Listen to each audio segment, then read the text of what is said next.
Selon les données officielles de l'année 2023, le taux de prévalence du VIH-Sida en Côte d'Ivoire est de 1,82%.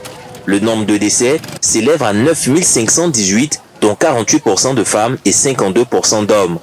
24% des nouvelles infections sont imputables aux jeunes de 15 à 24 ans et le tiers des personnes vivant avec le virus commencent le traitement antirétroviral avec une infection à un stade avancé, ce qui constitue un risque de morbidité et de mortalité.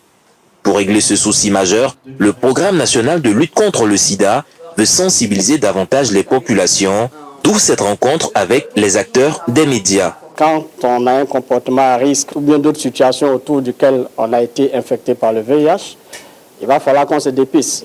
Et l'infection va progresser en l'absence de traitement.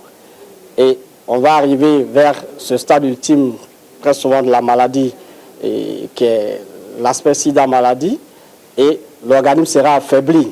Et des affections qui ne pouvaient pas survenir sur un terrain, comme on le dit, immunocompétent, vont vraiment apparaître.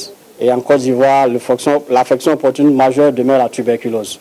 Malgré les progrès réalisés dans le cadre de la prise en charge des personnes vivant avec le VIH-Sida, grâce à l'État ivoirien et ses partenaires financiers, des défis importants sont encore à relever, notamment la problématique au niveau du traitement des ARV.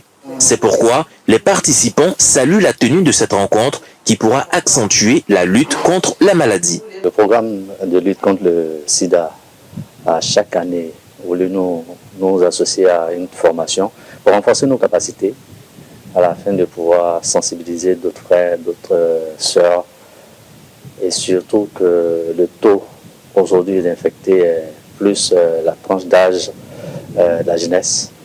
Donc je pense que c'est la bienvenue. Plusieurs thématiques ont été abordées au cours de cette activité, entre autres l'apport du dépistage dans l'approche pour éviter les infections à VIH au stade avancé et l'apport des soins et soutiens dans l'IVSA.